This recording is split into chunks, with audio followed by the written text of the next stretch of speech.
Excuse me, Delhi की वो famous वंश छोले भटूरे वाला रेस्टोरेंट कहाँ है? जी यहाँ से राइट लेकर ही जो कॉर्नर है ना, वहीं पर वो वंश रेस्टोरेंट है।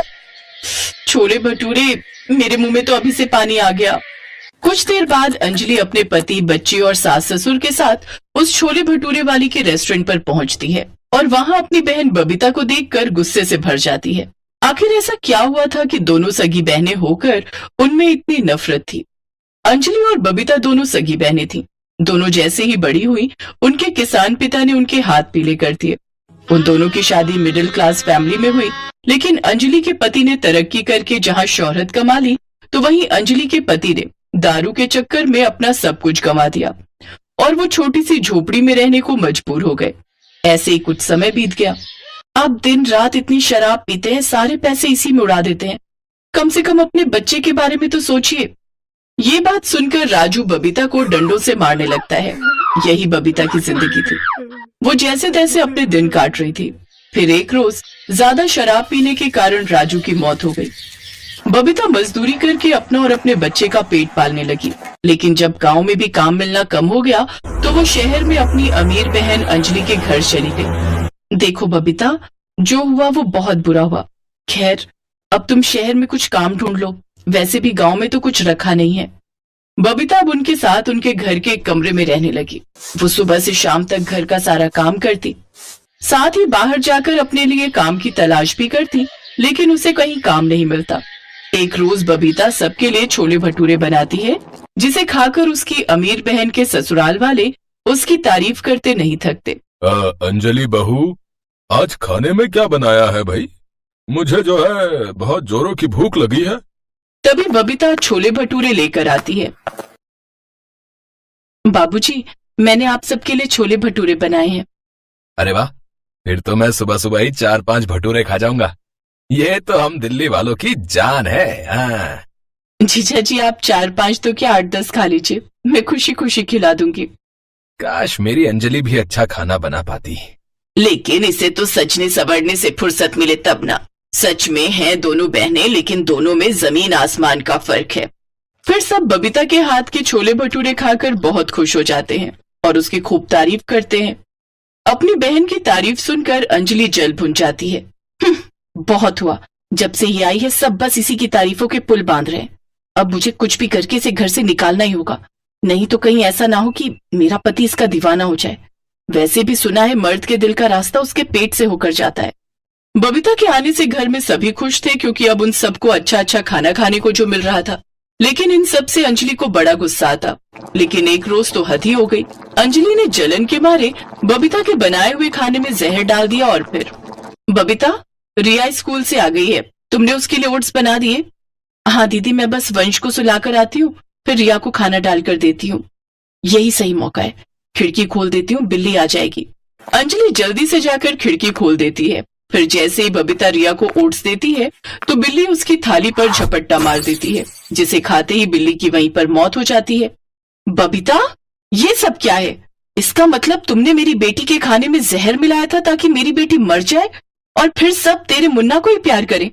तुम तो सचमुच बड़ी ही खतरनाक हो। तुम जलती हो ना मेरे पैसों से कि मैं इतनी अमीर हूँ, इतनी ऐश से जी रही हूँ, और एक तुम्हारी जिंदगी है बिल्कुल नौकरों जैसी। अब मैं तुम्हें इस घर में नहीं रहने दूंगी, निकल जा मेरे घर से। अंजलि घर वालों को ये यकीन दिला देती है कि बबीता ने जानबूझकर ऐसा किया है। फिर सबने उसे उसके बच्चे के साथ घर से निकाल दिया। शहर में कोई ठिकाना न होने के कारण वो एक छोटी सी झोपड़ी बनाकर फ्लाईओवर के नीचे रहने लगती है। उसके पास ना तो कोई काम था और ना ही रहने के लिए कोई छत। अब क्या करूं? वंश के साथ यूं दर दर भटकना भी तो ठीक नहीं है। मुझे अपना कोई काम करना होगा जिससे मैं अपना और मुन्ना का पेट पाल सकूं।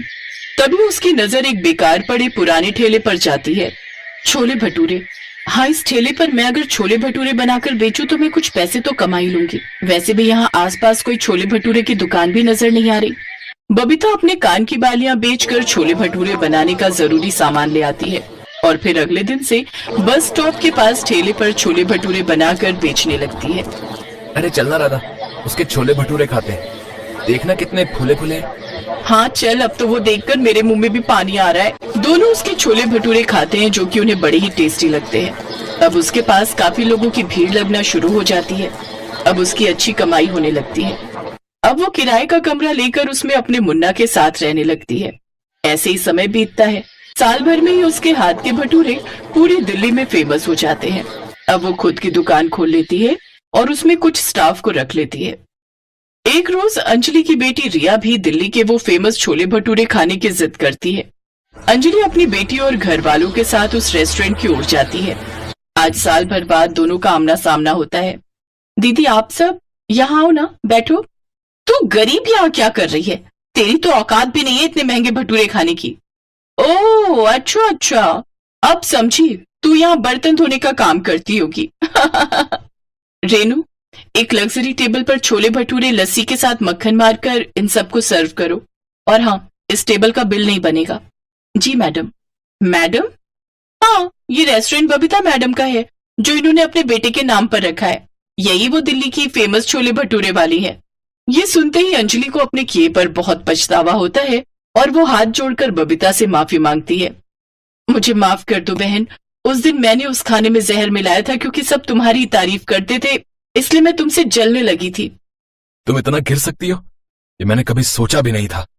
दीदी आप माफी मत मांगिए, और अगर आप मुझे उस दिन नहीं निकालती तो आज मैं अपने पैरों पर खड़ी कैसे हो पाती और सारी दिल्ली में फेमस कैसे हो पाती। दोनों बहनें सब कुछ भुलाकर एक दूसरे को गले लगा लेती हैं।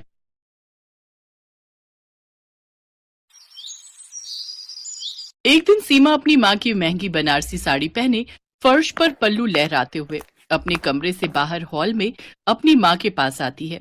यहाँ पर उसकी माँ रेणुका सब्जी काट रही होती है। सीमा अपनी माँ से कहती है, माँ बताओ मैं आपको इस साड़ी में कैसी लग रही हूँ? मैं लग रही हूँ ना जवानी में दीवानी दीपिका पादुकोण? तू सवाल पूछती ही क्यों है जब जवाब खुद ही देना होता है? और क्यों मेरी साड़ी का पोछा बनाकर पूरे घर में डोल रही है? मालूम भी है ये कितनी महंगी साड़ी है? हाँ मालूम है कितनी महंगी साड़ी है, 700 रुपए में तो ली थी आपने। हाँ तो 700 रुपए की साड़ी का क्यों पोछा बनाए हुए है? जाकर अलमारी में तय करके रख दे। पहले 1-2 रील तो बना लूं तब रख दूंगी ना। बस रील बनाने के लिए 6 मीटर साड़ी लपेट ली, सही से बांधनी तो आती नहीं है। ज्यादा उछल मत लियो, कहीं रील बनाने के चक्कर में रील बनाते बनाते कहीं साड़ी खोल ना जाए। ओह ये तो मैंने सोचा ही नहीं। साड़ी पहनने का इतना शौक है, लेकिन ना तो साड़ी ढंग से पहननी आती है ना संभालनी, और आएगी भी कहाँ से? दिमाग में भूसा जो भरा है। मातेश्वरी, ये वाला ज्ञान तो आप मुझे दे ही सकती हो। चलो कमरे में, आराम से चल, गिर पड़ेगी। रेणुका के इतना कहते ही सीमा के 2 कदम चलते ही उसकी साड़ी उसके पैर में उलझ जाती है और वो धड़ाम से गिर जाती है। रेणुका ना चाहते हुए भी अपनी हंसी रोक नहीं पाती और उसकी हंसी छूट जाती है। सीमा चुलबुली और मस्त लड़की थी, उसे साड़ियों का बहुत शौक था, इसलिए वो माँ की साड़ियां बदल बदल कर पहन कर देखती थी। एक रोज वो अपनी माँ के साथ शॉपिंग के लिए गई। वो साड़ी की शॉप पर जाती है, वहां उसे एक साड़ी बहुत पसंद आती है।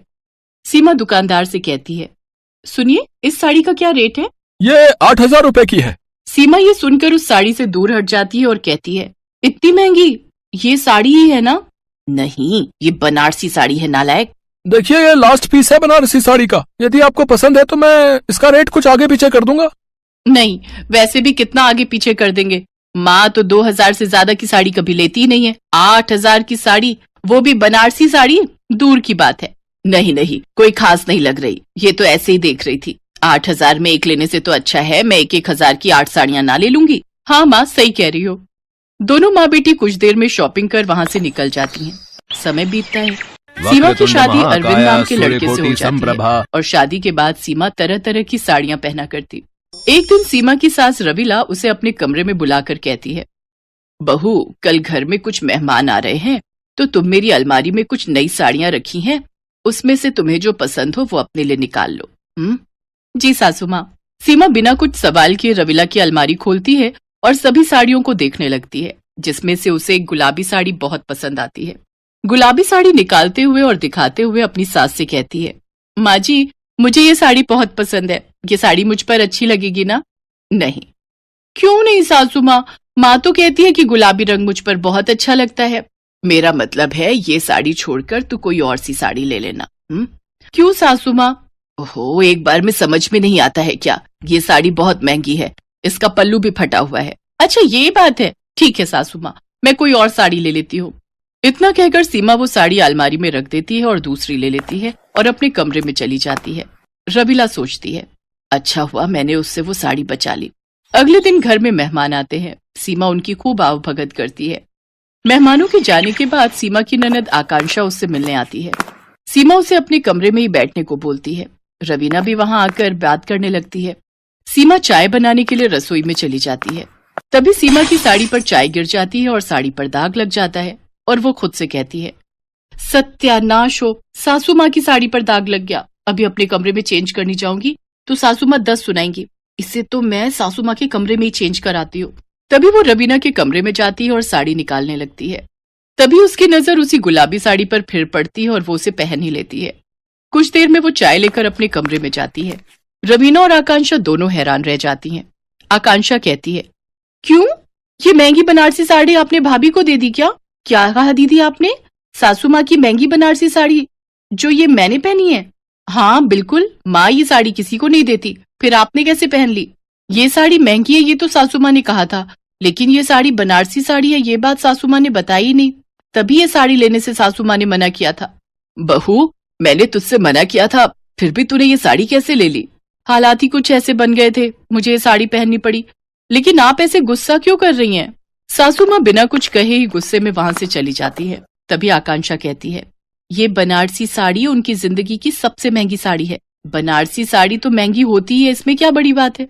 बड़ी बात तो ये है कि पूरे 20,000 रुपए की है, जो माँ ने जिद करके पापा से खरीदने को कहा था और ये वादा भी किया था कि ये साड़ी किसी को कभी पहनने को नहीं देंगी। क्या? मैंने तो ये महंगी बनारसी साड़ी पहन ली। वही तो भाभी। ऐसे ही 2 दिन का समय बीत जाता है।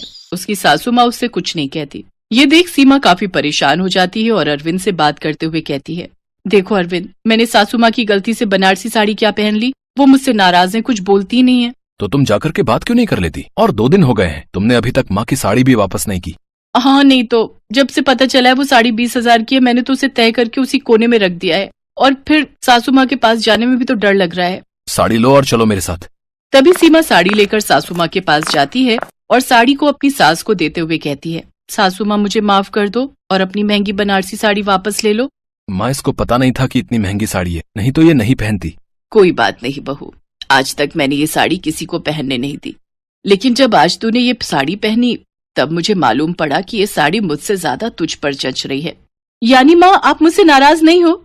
नाराज तो मैं तुझसे बहुत थी, पर अब नहीं। मैं तो खुद अभी तेरे पास आने वाली थी ये कहने के लिए। अब ये महंगी बनारसी साड़ी तू ही रखना, मेरा तोहफा समझकर। सीमा, तुम तो खामखाई डर रही थी। थैंक यू सासू माँ। इतना कहकर वो अपनी सास के गले लग जाती है।